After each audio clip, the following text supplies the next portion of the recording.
이렇게 해서 끝났고요. 2부, 자, 중입, 고입, 그리고 대입 궁금한 부분들에 대한 얘기입니다. 힘드시나요?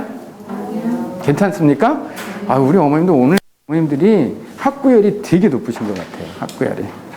그래서 저도 설명하는 저도 더 신이 나게 할 수 있는 것 같아요. 자, 우리 온라인에서 듣고 계시는 어머님들 잘 듣고 계시죠? 자, 2부 시작하도록 하겠습니다. 자, 중입, 고입, 대입 궁금한 부분들. 자, 먼저 고양시 중입 배정 방식 바뀐 거 아시죠? 다 연락 받으셨죠? 지금 초6 어머님들은 15일부터인가 뭐 받는 걸로 제가 알고 있는데요. 그 다음에 고등학교 유형 알고 싶은 어머님도 계시더라고요. 제가 매년 설명회 때 이익은 빠지지 않고 말씀을 드리는데 역시 또 궁금해하시는 어머님 계시고요. 그 다음에 외고를 가도 의대를 지원하는데 불이익이 없는지요? 이 질문을 지금 하셨다는 얘기는 혹시 문이과 통합이니까 이거 갈 수 있는 거 아니야? 이런 생각을 하셨기 때문에 상당히 생각 깊이 하신 어머님의 질문이에요. 그렇기 때문에 이런 질문을 하셨을 것 같아요. 그럴만하죠. 그렇게 생각할 수 있잖아요. 문이과 통합됐다는데 뭐 굳이 외국 가는데 의대 갈 수 있는 거 아니야? 이렇게 생각하실 수 있을 것 같아요. 거기에 대한 답을 제가 드리겠고요. 중3 학생의 고교 학점제 대비 공부 방향 알려주세요. 아까 아마 설명 거의 다 나왔어요. 그렇죠? 다시 한번 제가 짚어드리는 걸로 할 거고요. 고교 학점제로 학군은 어떻게 달라질까요? 이 부분에 대한 매우 어려운 질문을 하시는 어머님이 계셨어요. 매우 어려운 질문을 매우 간단하게 답을 드릴게요. 너무너무 어려운데 간단하게 답을 드릴 거고요. 어느 고등학교를 지원해야 할까요? 이 부분은 정말 어렵습니다. 어머니 저한테 이런 질문 하지 마세요. 그래도 제가 한번 같이 고민을 해볼게요. 자, 그럼 시작해 볼게요. 자, 이건 간단하게 짚을게요. 작년까지는 현재 중1 아이들까지는 우리 고양시 중학교를요 선지원 후추첨 배정 방식으로 했습니다. 그러다 보니까 어떤 학교, 여기 특히 후곡지요, 모 학교 막 쏠림 현상이 생기잖아요. 아주 어떤 어머님은 나중에 결과 보고 막 제일 원하지 않은 저기 중학교 당첨이란다, 추첨됐어요 해가지고 막 거의 막 그 어머님 막 슬퍼하시는 모습들을 많이 봤는데요. 이제는 그렇지 않아도 됩니다. 근거리교 순으로 일단 제1지망 인원이 해당 중학교 신입생 정원보다 적을 경우에는 전원 배정합니다. 많을 경우에는 근거리교 순위 배정입니다. 그죠? 그 다음에 근거리교 방식도 구체적으로 나와 있고요. 근데 거주 기간까지를 고려하는 건 2023학년도부터 해당됩니다. 올해는 그냥 근거리교. 그 다음에 컴퓨터 추첨 이렇게 이루어진다 보시면 되겠습니다. 그렇죠? 그래서 아마 올해 초등 6학년 어머님도 훨씬 더 마음이 편하신 것 같아요. 작년까지는 이쯤 되면 막 어머님들이 많이 좀 문의를 하시거든요. 어디 중학교 넣어야 돼요? 막 이렇게 하시는데 지금 그렇게 안 해도 될 것 같아요. 그 다음에 이따가 보시면 어느 중학교 가는 거 이제는 많이 줄었어요. 이유는 지금 보시면 돼요. 이따가 보시면 돼요. 자, 예비 중 맘입니다. 고등학교 유형을 알고 싶으시다고 해서 제가 넣어놨는데요. 자, 우리 이거 자료 만드는데 한 2시간 걸렸는데요. 일목요연하지 않나요? 일목요연하게 잘 정리해놨습니다. 보시죠. 제가 간단히 설명드리면 돼요. 자, 우리 지금 일반고, 특목 모든 다 후기에 해당되는 거 아시죠? 그 이전에 보는 게 정기예요. 과고, 자대고, 자율형 대안학교라고 생각하시면 돼요. 자대고, 그 이전, 과고, 영재학교, 과학예술 영재학교. 그죠? 이게 전기, 후기, 이렇게 됩니다. 근데 과학고 영재학교 과학고 입학전 개선 방안이 이렇게 바뀐 거 내용 좀 참고를 해 주셔야 됩니다. 그죠? 요거 먼저 좀 잠깐 볼게요. 전형 방법이나 시기가 영재학교 간 중복 지원은 올해부터 금지됩니다. 금지됐고요. 그 다음에 영재학교 과학고 전형 기간을 축소. 너무 길어가지고 부작용이 있어서. 그 다음에 평가문항도 개선하고, 그 다음에 영재학교 지역인재 우선 선발 확대.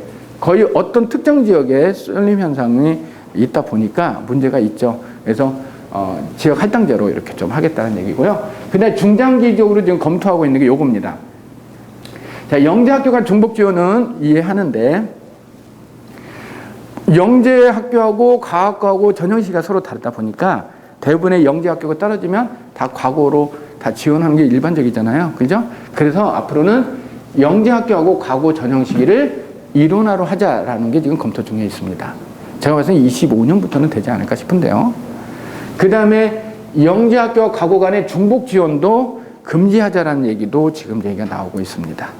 그래서 이 부분. 그 다음에 이 밖에도, 사실 영재학교 과고 가면은 의대 가는 게 되게 불리하게 지금 되잖아요. 근데 실제 가는 아이들이 있어요. 그러다 보니까 문제가 돼서, 학교에 대한 어떤 감독, 관리 감독을 더 철저히 하겠다 이런 얘기까지 많이 나오고 있습니다. 그래서 의대를 생각한다면 아무래도 거기는 조금 피하고 다른 방법으로 찾는 게 좋을 것 같고요. 그 다음에 우리 영재학교 여기 나열되어 있는 이름들 보시면 될 것 같고요. 그 다음에 여기 경기북가고, 우리 경기도에서 갈 수 있는 유일한 과고는 경기북가고죠. 그죠? 그 다음에 한겨레고, 이후고, 둘의 자연고, 경기대명이 자대고라고 보시면 됩니다. 자, 여기까지가 지금, 과고, 영재고 봤고요. 그 다음에 이제 일반적으로 다수에 해당되는, 후기에 해당되는, 자, 우리 평준화 지역만 볼게요. 여기는 비평준 지역은 파주 지역 생각하시면 됩니다. 파주는 우리 인접 지역이지만 비평준이죠. 자, 우리 고양시는 평준화 지역이에요. 일반고와 특목 자사고가 있죠. 일반고는 고양 1지구 13개 고등학교가 있고요. 고양 2지구, 일산 동서구를 고양 2구역이라고 합니다. 이것을 16개 고등학교가 있죠. 자, 우리 여기 일반고, 특목고 이렇게 지원 방식이 약간 달라요. 애초부터 일반고를 갈 생각을 하는 학생들은 일반고 지망을 1지망에서 끝지망까지 이렇게 하면 되고요.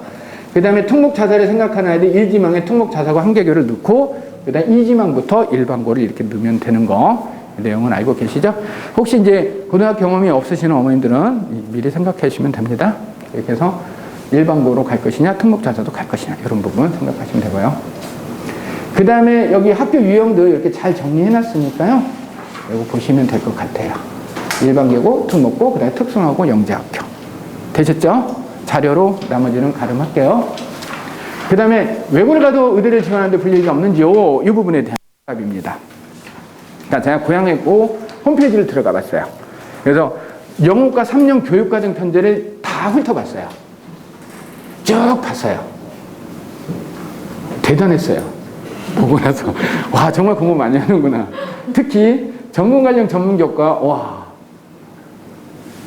디베이트와 커런트 어페어에 대해서 이렇게 이런 것도 공부하고요. 와, 대박이죠. AP 거시경제까지 공부하고요. 와, 그런데요, 의대를 갈 수 있을까? 그래서 제가 의대에서 요구하는 학교에서 의대에서 요구하는 교육과정을 제가 또 찾아봤습니다.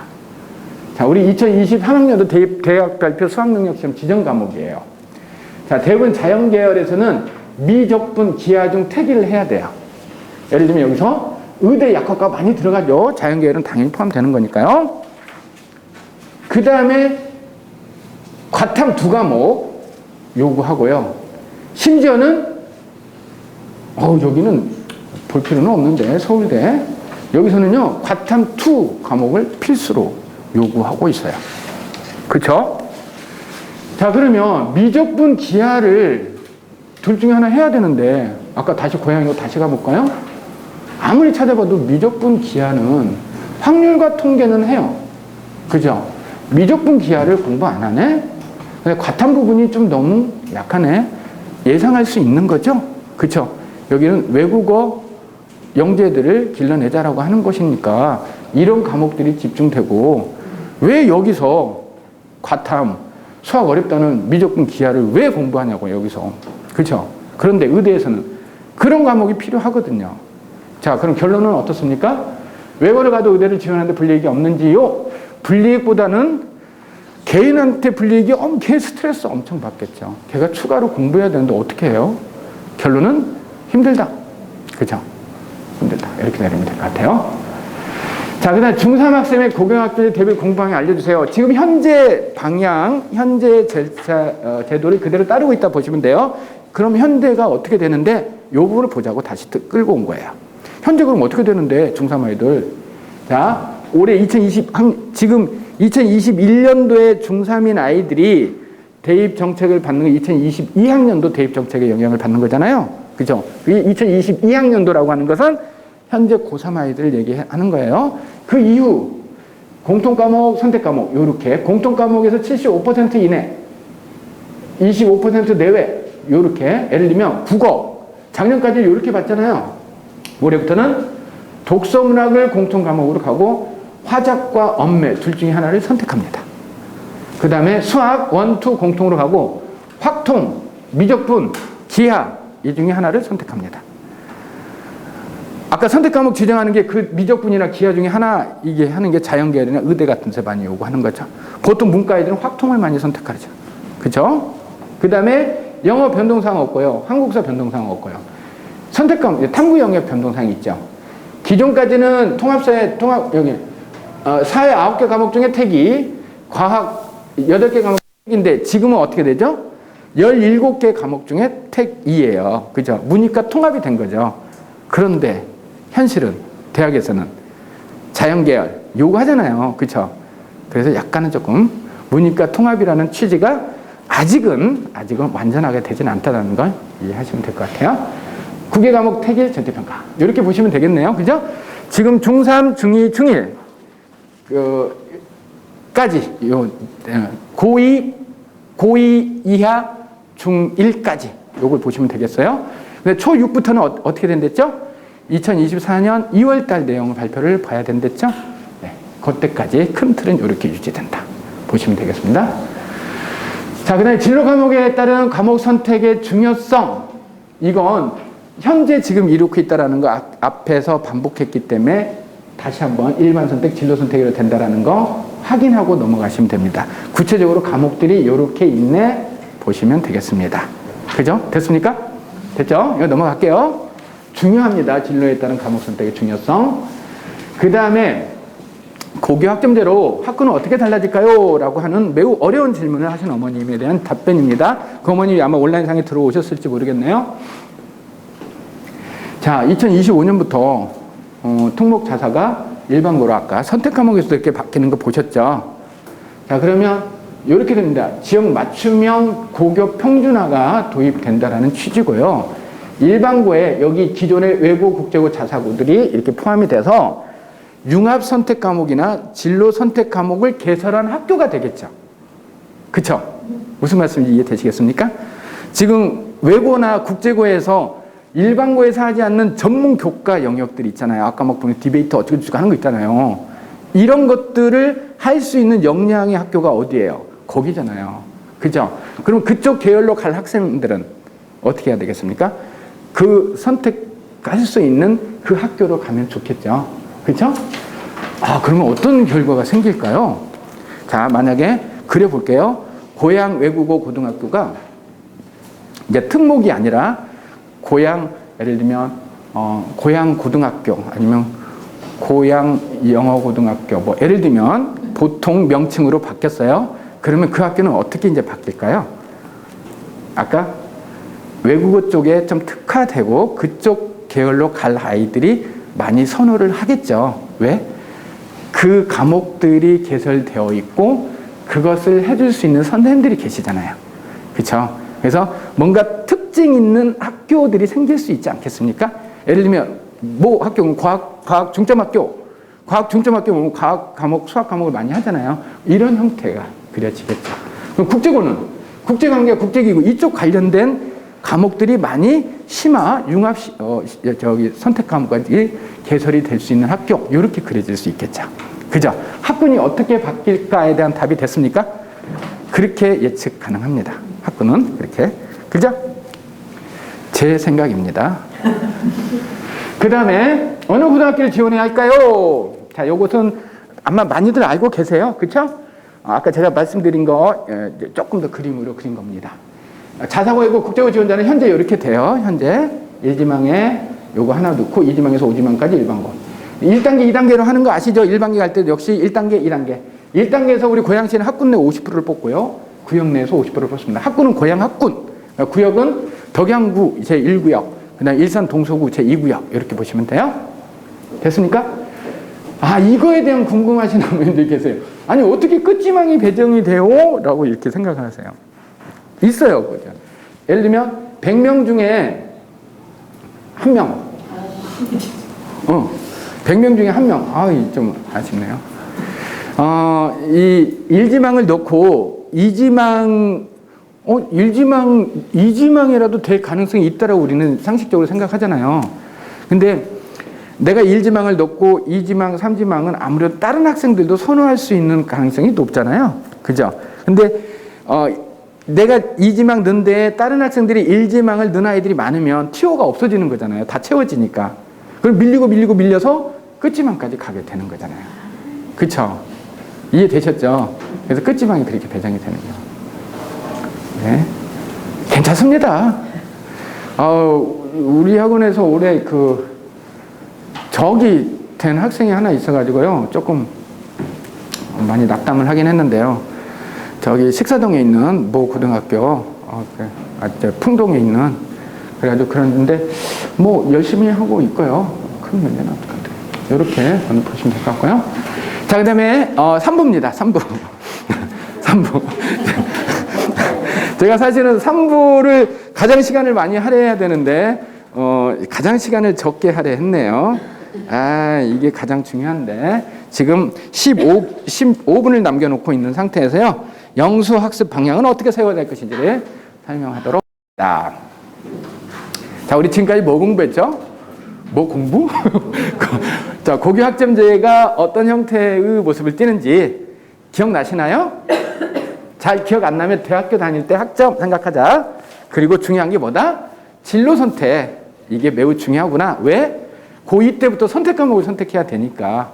그리고 대학들은 얘가 그 전공 적합성이라고 해가지고 얘가 이 과를 오기 위해서 고등학교 때 이런 과목들을 공부했어? 이걸 보는 거죠. 그죠? 그래서 일관되게 좀 미리 진로가 설정이 돼서 그 선택 과목들이 좀 유사하게 연결이 돼야지 그 대학에서는 좋아하는 학생이 되겠죠. 그 다음에 2부에서는 중입, 고입, 대입에 대한 간략 설명을 들었습니다. 그죠? 그 다음에 3부. 자, 우리 고교학점제 시대에서 그러면 우리 영수학습의 방향은 어떻게 그려야 될 것인지 이 부분을 보려고 합니다. 어머님들이 현장에서 이런 질문들을 너무나 많이 하시죠. 아니, 중등 내신 영어 100점, 95점 밑에 떨어진 적이 없는데, 아니, 고등학교 영어 중간고사 봤더니 그냥 점수가 언급할 수 없을 점수예요. 창피해서 말씀 못 드려요. 막 이래. 상당부처럼 어머님들이 많이 그래요. 초등 때부터 문법 공부하는데 고등에서도 왜 문법을 여전히 어려워하죠? 고질적인 우리나라 문제잖아요. 그렇죠? 왜 그럴까요? 생각해 보셨습니까? 그 다음 중등 이후엔 시험 영어에 올인해야 할까요? 우리 어머님들이 이렇게 미련 남아있잖아요. 계속. 그죠? 아니, 초등 때는 어학 중심으로 언어적 기능에 막 치중해서 공부하다가 중등 되는 순간 막 시험 영어에 올인하는데 그동안에 공부한 게 너무 아깝다. 우리 아이는 내신 영어 신경 안 써도 되니까 계속 스피킹 라이팅 중심으로 해달라. 이렇게 요구하시는 어머님도 계십니다. 거기에 대한 어떻게 생각하는지. 근데 중등 때 수능 영어 완성해야 하는 게 맞나요? 영어에도 선행 물어보는 게 많습니다. 영어에도 선행이 필요하나요? 중등 때 수능 영어까지 다 끝마쳐야 된다며요? 누가 그런 얘기를 했는지 그렇게 말씀들을 하세요. 누가 그런 얘기를 했는지. 자, 저학년 수학은 어떻게 시켜야 할까요? 어머니들 보통 4학년 때부터 수학 시킨다고 생각 많이 하시죠? 그죠? 그래서 제가 한번 짚어봤습니다. 선행인가 심화인가? 어머님들이 끊임없는 고민이죠. 선행인가 심화인가? 어떤 학생은 지금 초6인데 막 중3까지 막 선행되어 있다고 상담을 와서 보면은, 어머님이 난감해 하세요, 많이. 어머님도 아세요. 아마 시험을 보면 점수는 안 나올 거예요. 이렇게 말씀을 하세요. 어머님도 알고 계시거든요, 이미. 선행만 간 거죠. 심화는 안 돼 있는 거죠. 그죠? 이런 경우들이 많고요. 수학은 애들한테 어떻게 해줘야 좋아할까요? 공부법도 알고 싶어요. 이건 그 질문, 우리 어머니 설문에 있는 질문 그대로 넣어놨습니다. 이 질문 하신 어머님 잘 들으시면 됩니다. 하나씩 볼게요. 자, 우리 중등 내신 영어 100점이 왜 고등학교 영어 성적으로 연결이 안 될까요? 자, 우리 2020학년도 3학년 2학기 중학교별 A 비율입니다. 국어, 수학, 영어. A 비율이에요. 자, 제가 일일이 보기가 그래서 평균으로 그냥 편하게 볼게요. 자, 국어가 A 비율이 27.2%고요. 수학이 39%고요. 영어가 37.6%. 자, 수학 영어는 거의 40%네요. 100명 중에 40명이 90점 이상 다 된다는 얘기잖아요. 그쵸? 국어도 100명 중에 30명 정도는 다 90점 이상 된다고 하잖아요. 근데 고등학교 가니까요. 국어 10% A 받는 아이들이, 수학 9.8%, 영어 15.9%, 16%. 자, 어머님 봐보세요, 이제. 아, 우리 아이가 영어 맨날 중3 때까지 95점 넘었는데 왜 고등학교 때 성적 안 나와요? 답이 됐습니까? 답이 됐죠. 그러면 왜 그럴까요?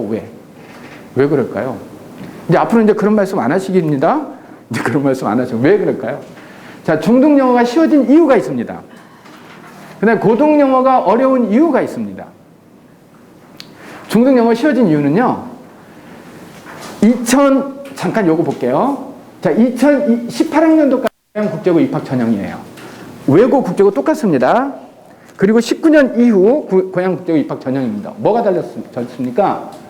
자, 2018학년도까지는 중2까지는 성취평가. 이제 성취평가라는 말 이제 낯설지 않죠? 절대평가예요.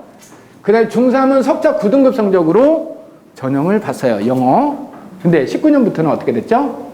중2, 중3 성취평가 수준으로 봤어요. 자, 그러면 어떻게 이게 난이도가 연결이 됩니까? 다시 뒤로 갈게요.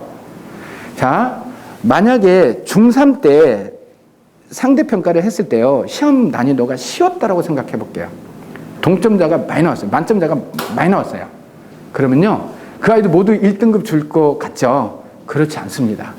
중간 석차 백분율에 의해서 1 플러스 2분의 동점자 수 빼기 1 하면은 만점자 모두가 예를 들면은 15명이 나올 수가 있어요. 그러면 300명인 학교에서 15명이 만점이 맞았어요. 그러면 1등급은 4%니까 12명까지가 1등급을 줘야 되는데 모두 만점자가 15등이 된 거예요. 15등.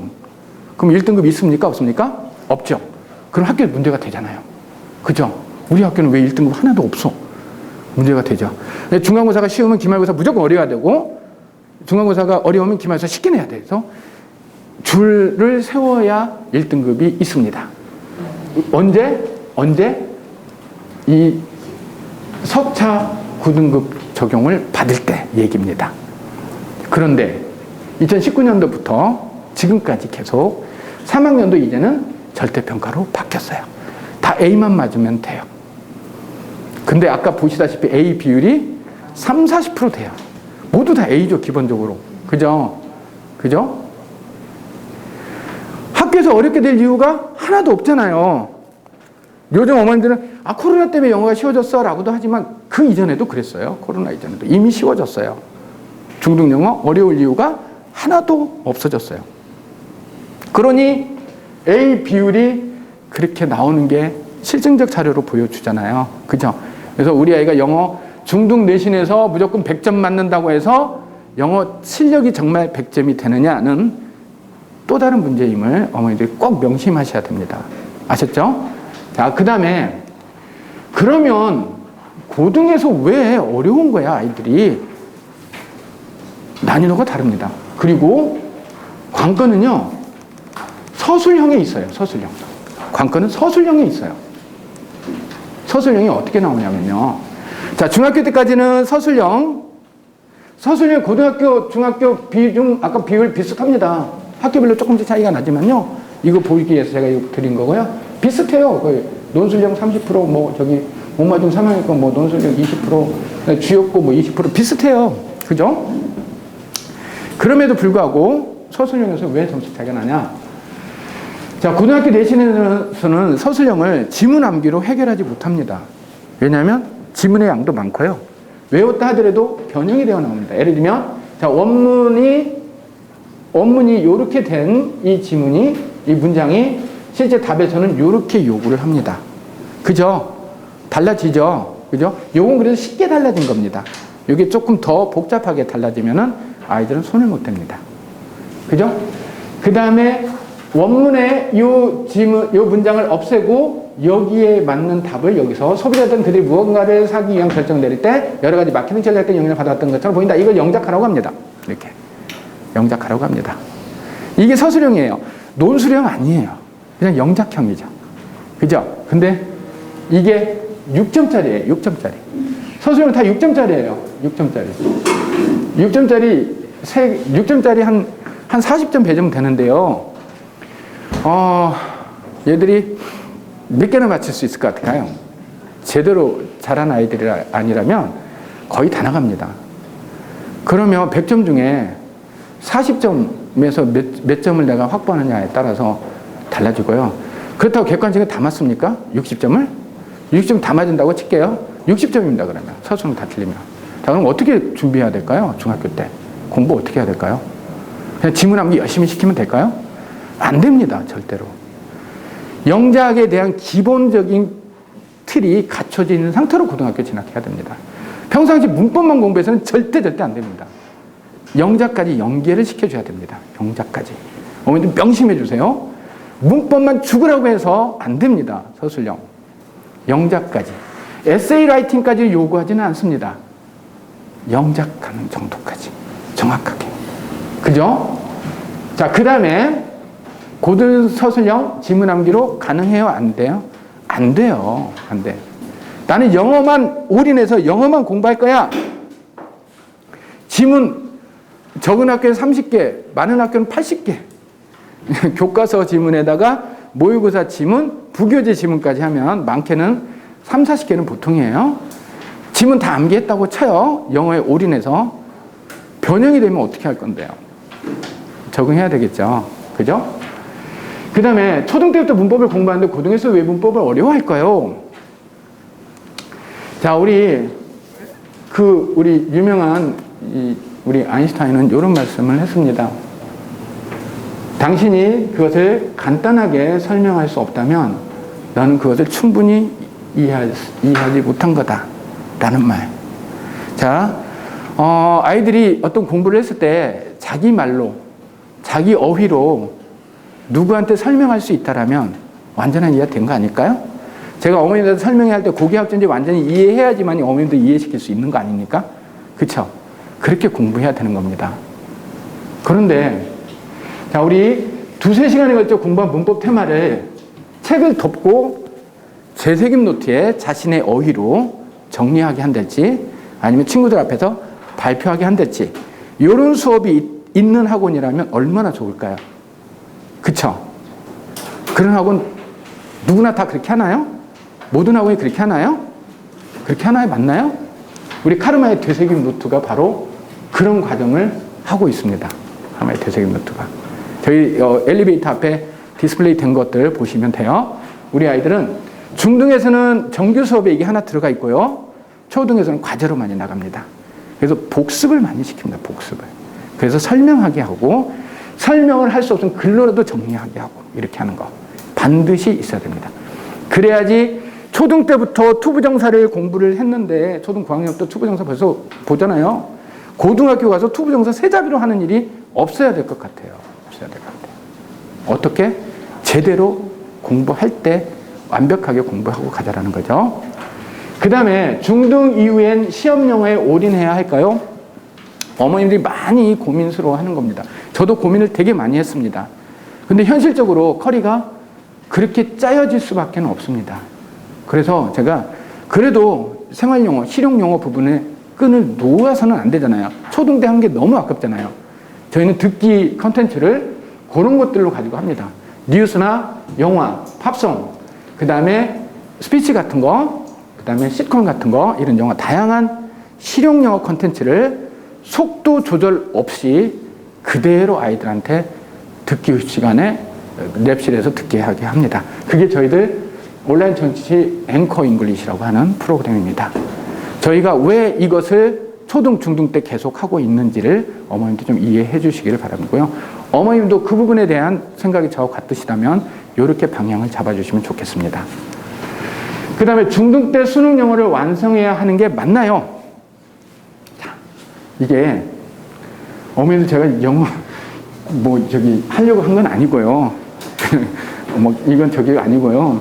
2021년 9월 모평 오답률 3위 문제예요. 1위 일부러 안 가져왔어요. 1위 가져오면 깍할 것 같아서요. 3위 가져갔는데요. 자, 이 지문을 가만히 보면요. 첫 문장이 이거 잘 모르겠네. 자, 어휘 줬다고 쳐요. 어휘 줬어요. 그 다음에 첫 문장이 중요하다라는 말이 있네요. 이 지문의 주제문이 되겠네요. 그런데 이걸 단어도 주고 우리말로 해석이 됐어요. 한번 읽어볼까요? 첫 문장이 주제문이에요. 개별적이고 문화적으로 형성된 행동과 문화적 통합의 상태 사이의 상호 의존성을 인식하는 것은 중요하다. 온라인 들으신 어머니들 다시 한번. 자, 무슨 말씀인지. 개별적이고 문화적으로 형성된 행동과 문화적 통합의 상태 사이의 상호 의존성을 인식하는 것은 중요하다. 무슨 말인지 이해되시는가요? 어렵죠? 근데 이게 중요하대요. 중요하대. 이 빈칸은 추론 문제인데요. 이거하고 연결되는 내용이 들어가야 되지 않겠습니까? 근데 이 말이 무슨 말이야 도대체? 그쵸? 자, 이걸 중3 아이들, 중2 아이들이 한다고요? 어떤 학원에서는 중2, 중3 학생들한테 고3에서 하는 EBS 연기 교재들을 공부시키더라고요. 수능 특강, 수능 완성, 수능 특강에 그 영어가 있고 수능 특강 독해 연습이 있는데요. 그 책을 들어요. 중등 때 선행을 해야 된다고. 고3까지 선행을 중등 때 끝내야 된다고. 되겠습니까? 애들 기 죽일 일이 있어요. 어머니들 기 죽으셨죠? 아니, 중요한 건 단어 외우는 건 다른 걸로 외워도 되잖아요. 우리 지금 단어 외우려고 이런 지문 공부하는 거 아니잖아요.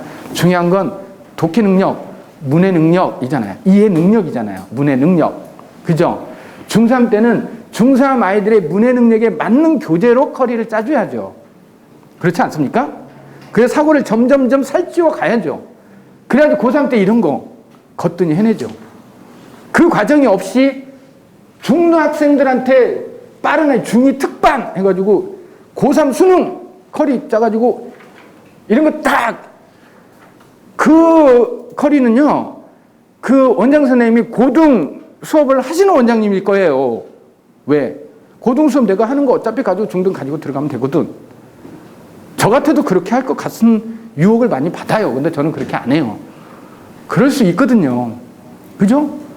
고3 수업 어차피 내가 하는 거 가지고 중3 수업하면 되잖아. 이런 걸 가지고 하면 되잖아. 이것도 이해 못해? 이거 뭔 말이야? 이거 봐봐. 이해를 어떻게 시키냐고요. 아이들이 지금 여기까지 살찌지 않았는데, 머리가 살찌지 않았는데, 사고가 살찌지 않았는데.